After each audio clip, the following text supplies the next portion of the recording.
Hello student, कैसे हो आप सब। आई होप आप सभी अच्छे होंगे।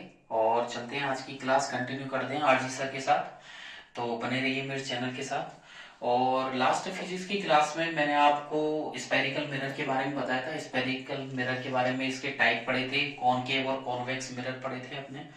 और इमेज फॉर्मेशन भी 4 तरीके से मैंने आपको बताया था कि रे कहाँ से पास होती है। फिर इसके बाद साइन कन्वेंशन को हमने रिपीट किया था। साइन कन्वेंशन को इधर प्लस लेते हैं, माइनस, ऊपर प्लस और माइनस, ये डिस्टेंस होती है, ये डिस्टेंस ऑफ ऑब्जेक्ट, और ये डिस्टेंस इमेज इमेज की डिस्टेंस वो डिपेंड करता है कौन सा मिरर लिया गया है। देन ऊपर हाइट लेंगे ऑब्जेक्ट की, और नीचे भी हाइट है। तो आगे के जो टॉपिक है कि कॉनकेव मिरर से इमेज का फॉर्मेशन आज की क्लास में पढ़ेंगे। तो लेट्स कंटिन्यू विद आरजी। तो देखिएगा, इमेज फॉर्मेशन। तो आज का टॉपिक है image formation. Image formation by concave mirror.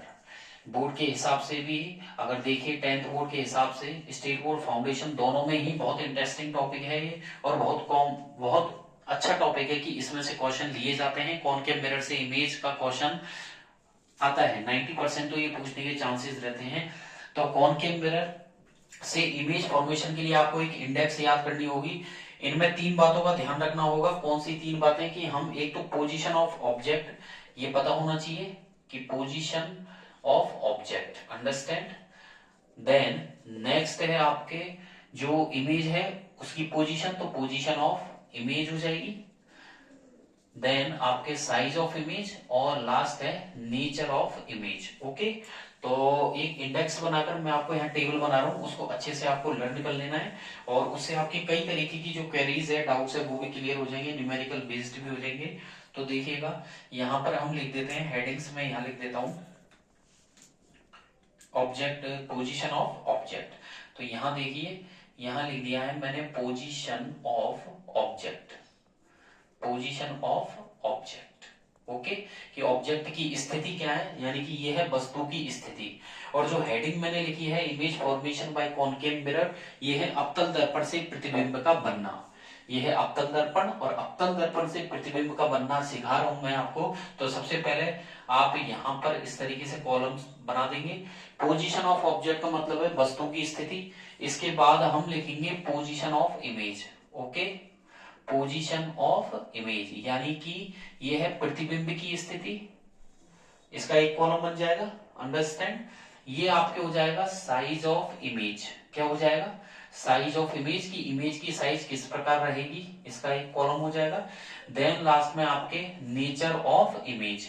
Okay, ये हो जाएगा आपके नेचर ऑफ इमेज यानी कि प्रतिबिंब की प्रकृति। ओके, तो देखिए, पोजीशन ऑफ ऑब्जेक्ट वस्तु की स्थिति, ये है प्रतिबिंब की स्थिति।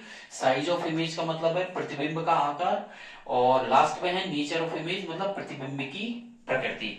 तो सबसे पहले हम स्टार्ट करते हैं इंफिनिटी से। तो सबसे पहले हम पहला जो रखेंगे, यहां पर नंबरिंग में कर देता हूं सेकंड, देन इधर third, then fourth, fifth, sixth. Okay, तो देखिएगा, सबसे पहले आप रखोगे इंफिनिटी पर। वस्तु को कहां रखेंगे? इंफिनिटी यानी कि अनंत पर हम रखेंगे, अनंत पर। ओके, यहां पर अनंत पर हम वस्तु को रखेंगे। और इंफिनिटी पर जब कोई वस्तु रखी होती है तो जो इमेज बनेगी, क्या जो इमेज बनेगी वो बनेगी एट एफ, फोकस पर। कहां पर बनेगी? फोकस पर बनेगी, मुख्य ध्रुव पर बनेगी। ओके, फोकस पर बनेगी। कैसी बनेगी? Point sized, highly diminished. Okay, कैसी है? पॉइंट साइज्ड, हाईली डिमिनिस्ड, एक पॉइंट की जैसी इस तरीके से बनेगी। हाईली डिमिनिस्ड का मतलब है अत्यंत छोटी। तो पॉइंट साइज्ड हाईली डिमिनिस्ड बनेगी। और उसका नेचर कैसा होगा? Real and inverted. कैसा होगा? रियल एंड इनवर्टेड, मतलब वो वास्तविक होगी एवं कैसी होगी?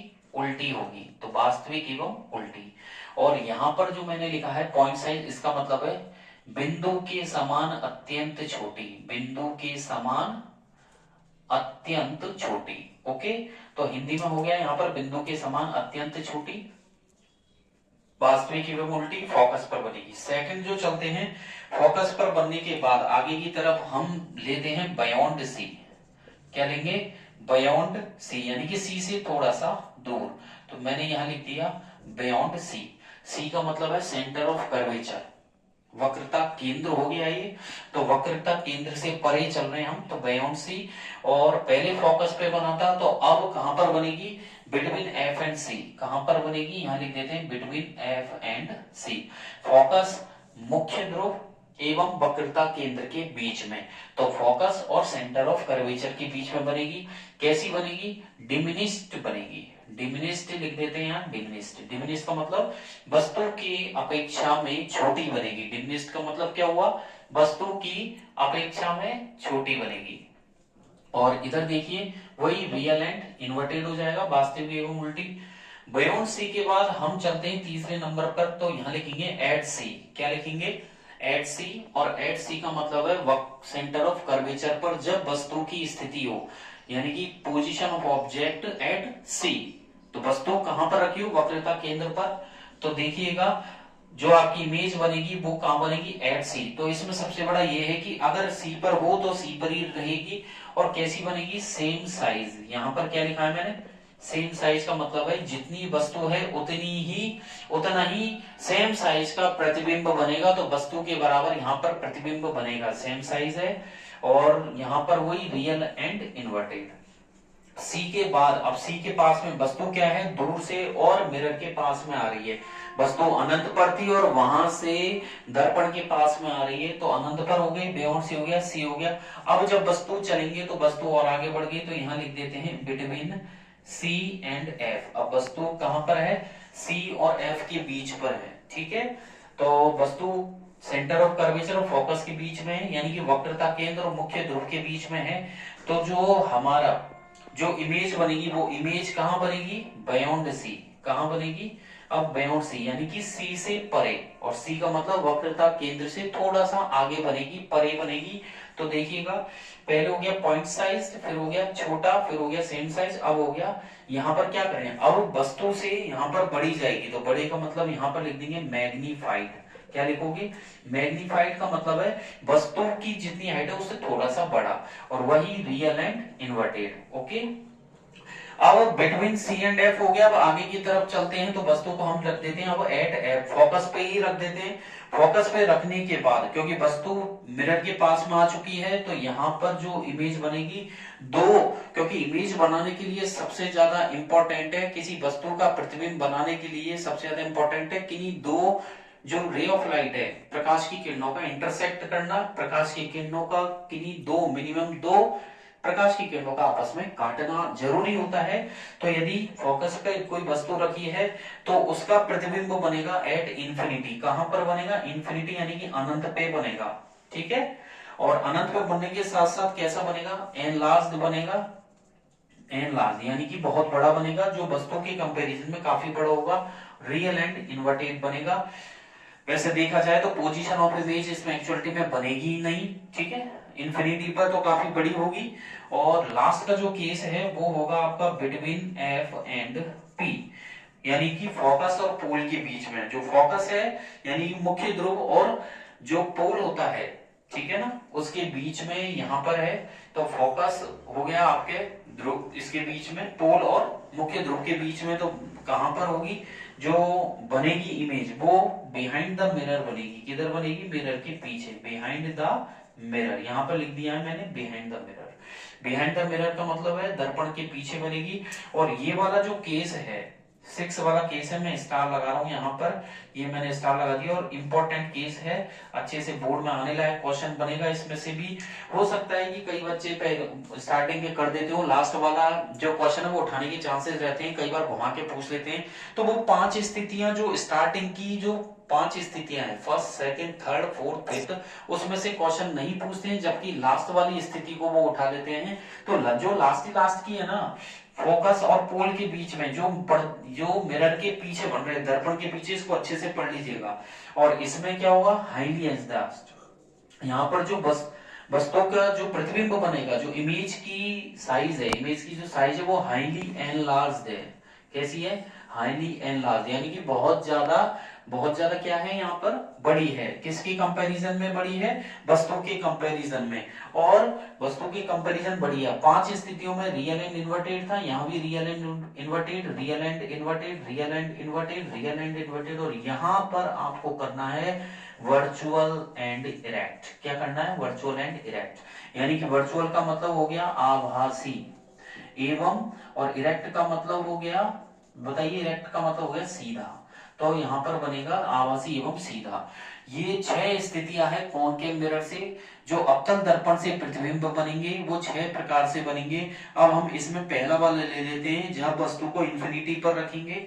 तो देखते हैं, यहां पर इसको हटा देते हैं और यहां पर हम चलते हैं, आगे की तरफ बढ़ते हैं, और हम कॉनकेव मिरर से आपको बताते हैं किस तरीके से इमेज बनेगी। तो कॉनकेव मिरर से हम पहला वाला ले लेते हैं, ठीक है। तो पहला वाला यहाँ डाल देते हैं हेडिंग, यहाँ पर लिख देते हैं वस्तु कहां पर रखी है।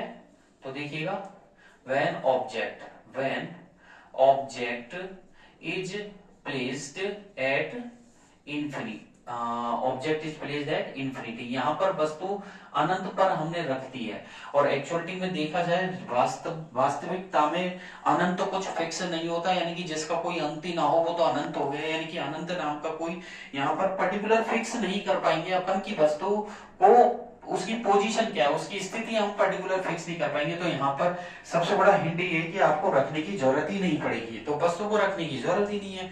तो देखिएगा 3 यहाँ पर पॉइंट्स हो गए आपके, 3 हेडलाइन होगी। एक तो पोजीशन लिखनी है, साइज और नेचर, तो ये यहाँ पर ये हेडिंग डाली थी। इसके बाद यहाँ पर लिख देते हैं पोजीशन ऑफ इमेज, क्या लिख देते हैं, position of image then size of image. तो position of image then size of image, और नेक्स्ट जो पॉइंट मैं लिख रहा हूं, यहां पर लिख रहा हूं मैं नेचर ऑफ इमेज। क्या लिख रहा हूं, नेचर ऑफ इमेज। तो 3 पॉइंट मैंने यहां पर लिखे हैं, देखिएगा स्क्रीन पे अच्छे से, position of image, size of image और नेचर ऑफ इमेज। कौन कौन से हैं, position of image, size of image और नेचर ऑफ इमेज। तो वस्तु कहां पर रखी है, तो वस्तु यहां पर इंफिनिटी पर रखी है, अनंत पे रखी है। तो सबसे पहले अनंत पे रखने के बाद हम जैसे कि अवतल दर्पण से यहां पर प्रतिबिंब बना रहे हैं, तो पोजीशन ऑफ इमेज कौन सी आएगी, यहां पर वस्तु, जो वस्तु का प्रतिबिंब बनेगा वो बनेगा एट एफ। कैसा बनेगा, एट एफ पर बनेगा, और कैसा बनेगा, पॉइंट साइज्ड बनेगा, हाईली डिमिनिश्ड बनेगा। यहां पर लिख देते हैं पॉइंट साइज्ड हाईली डिमिनिश्ड, यानी कि बहुत ही छोटा बनेगा। और पॉइंट साइज यानी कि अत्यंत बिंदु के समान बनेगा, बिल्कुल छोटा, और फोकस पे बनेगा। और कैसा बनेगा, रियल एंड इन्वर्टेड बनेगा। कैसा बनेगा, रियल एंड इन्वर्टेड, यानी कि वास्तविक बनेगा और उल्टा बनेगा, वास्तविक उल्टा, बिंदु के समान, फोकस पर बनेगा। ये मैंने स्थितियां, साइज और नेचर यहाँ पर मैंने लिख दिए हैं। और चलते हैं अब आगे की तरफ डायग्राम। तो सबसे पहले देखिएगा यहाँ पर बना देते हैं हम कॉनकेव मिरर। तो देखिएगा ये बना दिया मैंने कॉनकेव मिरर, दिख रहा है आपको, यहाँ पर ये कॉनकेव मिरर बना दिया गया है। यहाँ पर थोड़ा सा इसको ब्लर कर देते हैं, थोड़ा सा आप कर दीजिएगा, मोटाई इसकी बढ़ा दीजिएगा। देन पीछे की तरफ मैं यहाँ पर पॉलिश कर दी है, मैंने यहाँ पर ये पॉलिश कर दिया है। तो ये हो गया आपका पीछे की तरफ पॉलिश हो गया, अंदर का रिफ्लेक्टिंग सरफेस है। ये आपका कॉनकेव मिरर है। बीच में से जो लाइन निकाल रहे हैं हम, लाइन जॉइनिंग, इसे बोलते हैं प्रिंसिपल एक्सिस। इसे क्या बोलते हैं, प्रिंसिपल एक्सिस बोलते हैं। ये प्रिंसिपल एक्सिस होगी, यानी कि मुख्य अक्ष हो गई। और यहाँ पर मुख्य अक्ष पर मैंने यहाँ पर पॉइंट लिख देता हूं P, ये आपका पॉइंट हो गया P, यानी कि पोल। थोड़ा सा गैप दे करके यहाँ हो गया फोकस, ये हो गया फोकस, और ये हो गया सेंटर ऑफ कर्वेचर। ओके, तो देखिएगा पोल P, फोकस और सेंटर ऑफ कर्वेचर, यानी कि ये मुख्य फोकस हो गया, और यहाँ पर ये सेंटर ऑफ कर्वेचर, वक्रता केंद्र हो गया। अब यहाँ पर हम वस्तु को रखने जा रहे हैं। तो देखिएगा जैसा कि वस्तु को रखेंगे का, क्योंकि एट इंफिनिटी है तो रखने की जरूरत ही नहीं है, तो डायरेक्ट आप रे निकाल सकते हैं, यहां से रे निकालेंगे आप लोग। तो देखिएगा यहाँ पर मैंने बिल्कुल सीधी रे ऑफ लाइट आ रही है। आपको स्केल रखना है और अपनी पेंसिल को शार्प रखना है, ब्लंट नहीं रखना है। पेंसिल आगे से बिल्कुल शार्प होनी चाहिए। एक बार में लाइन बन जानी चाहिए स्केल की हेल्प से, बार बार ऐसा नहीं कि उसी पर ही 3-4 बार ड्रॉ कर रहे हैं। ड्रॉ नहीं, एक बार ही खींच दीजिए, बस उसी में काम हो जाएगा। पर्टिकुलर सीधी स्ट्रेट बनाइए, तो एक बार में सीधा खींच दी। यहाँ पर स्केल रखें। तो मैंने आपको पॉइंट बताया था कि जब अवतल दर्पण से कोई प्रकाश की किरण मुख्य अक्ष के समांतर आती है, तो परावर्तन के बाद वो मुख्य जो फोकस है उससे निकल जाती है। तो देखिए पहले सीधी लाइन, और यहां से यहां पर देखिएगा फोकस से आपको स्केल से सीधा निकालना है। ओके, यहाँ पर देखिए बिल्कुल सीधी लाइन जाएगी, अंडरस्टैंड। यहाँ पर एरो बना देना, यहाँ भी एरो बनाना है, ये आने का साइन हो गया और ये निकलने का साइन हो गया। इसी प्रकार सेम इसी से ही जितना गैप आपने ऊपर रखा है, यहाँ पर इसको थोड़ा सा और आगे बढ़ा देते हैं, जितना गैप आपने ऊपर रखा उतना ही नीचे रखने के बाद एक रे ऑफ लाइट नीचे से यहाँ निकाल देते हैं। किसके पैरेलल आ गई, किसके समांतर लाएंगे, मुख्य अक्ष के, ये आने का साइन हो गया। और यहाँ से कहां से निकलेगी, फोकस से निकालनी है। तो आपको स्केल रख के इस तरीके से यहाँ पर स्केल रख करके फोकस से आप निकाल दीजिएगा। और स्केल को बिल्कुल सीधा, लाइन सीधी होनी चाहिए, बिल्कुल भी कर्वनेस उसमें थोड़ी सी भी नहीं होनी चाहिए। ये फोकस पे दोनों इंटरसेक्ट कर रही है, देखिए प्रतिच्छेद कर रही है फोकस पर। कैसी बन रही है, पॉइंट साइज्ड हाईली डिमिनिश्ड, बिंदु के समान अत्यंत छोटी बन रही है, फोकस पे बन रही है। और रियल एंड इन्वर्टेड का मतलब है वास्तविक बन रही है। ओके, यहाँ पर ये साइन हो गया। यहाँ पर लिख देते हैं इन्फिनिटी, क्या लिख देते हैं यहाँ पर, ये साइन जो होता है वो इन्फिनिटी का साइन है, मैंने यहाँ पर इन्फिनिटी। या फिर अगर चाहता है कोई कि ये साइन नहीं बनाना चाहता तो आप वस्तु को यहाँ पर लिख दिए एट इन्फिनिटी, यहाँ पर लिख देते हैं अनंत से। क्या हो गया, अनंत से अनंत पर ये रे ऑफ लाइट। तो ये कॉनकेव मिरर से यानी कि अवतल दर्पण से प्रतिबिंब का बनना हो गया जब वस्तु कहां पर रखी हो, इन्फिनिटी पर रखी हो। कहां पर रखी हो, इन्फिनिटी। और दूसरी बात आपको बीच में से क्या करना है, थोड़ा सा इसमें ये है कि जो ये वाली लाइन है इसमें से आपको यहाँ पर डिवाइडेशन आप लोग कर सकते हैं। तो ये हो गया आपका एंगल आई, ठीक है, ये एंगल आई हो गया, यहाँ पर आई लिख देते हैं, ये आपके आर हो गया। तो देखिएगा angle I equal to angle R हो जाएगा। यहाँ पर मिरर का नाम देना चाहो तो यहाँ पर एम और यहाँ पर एन दे सकते हो, मिरर का नाम ए भी दे सकते हो, कुछ भी दे सकते हो, एज यू विश, आपके ऊपर है। एम एन मैंने यहाँ पर दिया है। आगे की तरफ चलते हैं और आगे की तरफ बढ़ते हैं हम लोग अगले पर। तो अगला जो रहेगा, वस्तु को कहां रखना है अगले में, इन्फिनिटी के बाद। अब वस्तु इन्फिनिटी पर थी तो आगे ले आइए, अनंत से थोड़ा सा सी के पास में, वक्रता केंद्र के पास में ले आइए। तो यहाँ पर मैं हेडिंग चेंज कर देता हूँ, यहाँ पर तो सेकंड हो जाएगा, यहाँ हो जाएगा, इसको हटा देते हैं यहाँ से। यहाँ पर तीनों पॉइंट यहाँ से हटा देते हैं। देन इमेज भी आपके दूसरी प्रकार की बनेगी इसमें, तो ये भी यहाँ से रफ कर देते हैं। तो आगे की तरफ बढ़ते हैं। Second, when object is placed, बताइए अब आ जाएगा प्लेस्ड बियॉन्ड सी। अब इस सेंटेंस की हिंदी ये है कि जब वस्तु को वक्रता केंद्र से परे रखा जाए, परे का मतलब थोड़ा सा दूर पहले ही स्थित कर दीजिए, उस पर नहीं कि सी पर ही ले गए, बिल्कुल सी से पहले ही उसे सेट कर देंगे वस्तु को। तीन प्रकार की स्थितियां फिर मैंने यहाँ लिख दी है, position of image, size of image और नेचर ऑफ इमेज। तो वस्तु जब सी पर रखी हो तो बताइए कहां पर बनेगी, ये बनेगा बिटवीन एफ एंड सी, ठीक है, between F and C. Focus और वक्रता फोकस और वक्रता केंद्र के बीच में बनेगा। कैसी बनेगी, डिमिनिस्ड बनेगी, अंडरस्टैंड, कैसी बनेगी, डिमिनिस्ड। डिमिनिस्ड का मतलब छोटी बनेगी, ओके। और जो नेचर है वो रियल एंड इन्वर्टेड, रियल मतलब वास्तविक बनेगा, इन्वर्टेड मतलब उल्टा। तो ये बनेगा वास्तविक एवं उल्टा बनेगा, उल्टी या उल्टा प्रतिबिंब बनेगा।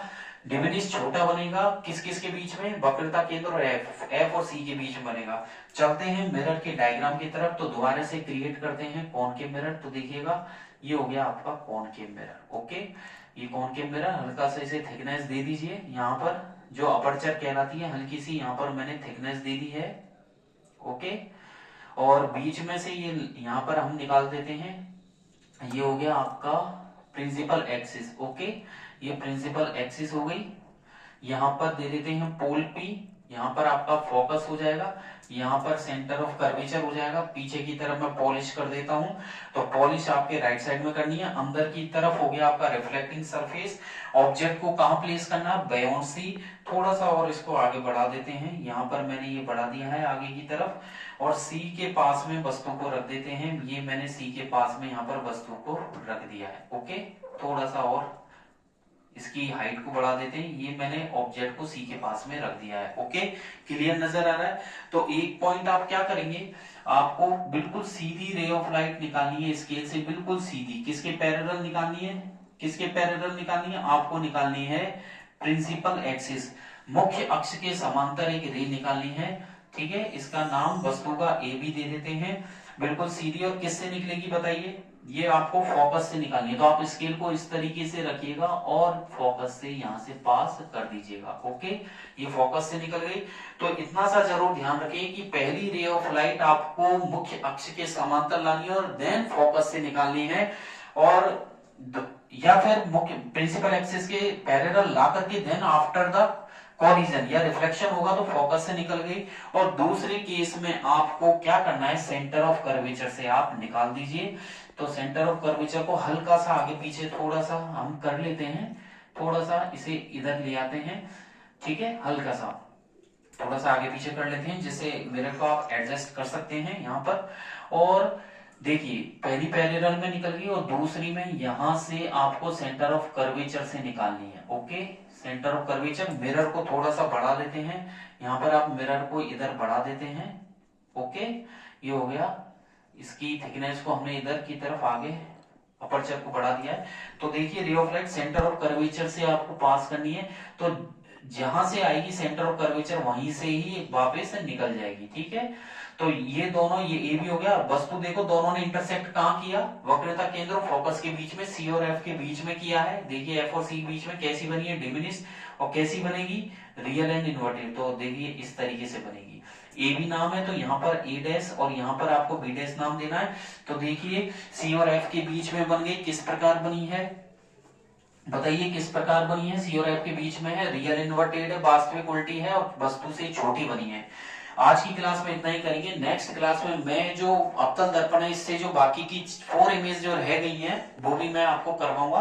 तो बने रहिए आरजी सर के साथ, और जो भी क्वेरीज है वो आप कमेंट बॉक्स में कर सकते हैं, उनके जवाब आपको मिलेंगे। डिस्क्रिप्शन में मैंने टेलीग्राम की लिंक दी हुई है, जिस पर आप क्लिक करेंगे तो टेलीग्राम पेज पे ले जाएगा, वहां से आपको कई तरीके के नए क्वेश्चंस भी मिलेंगे। ठीक है, और कल की क्लासेस हो नहीं पाएंगी क्योंकि मुझे कुछ काम है और इस वजह से मैं कल की क्लास ले नहीं पाऊंगा। नेक्स्ट डे से हम लोग कंटिन्यू करेंगे। ठीक है, और जो भी आपको मिलेगा जो नेक्स्ट डे है उसमें आप क्वेरीज रख सकते हैं, अपनी जो भी डाउट्स है वो आप पूछ सकते हैं।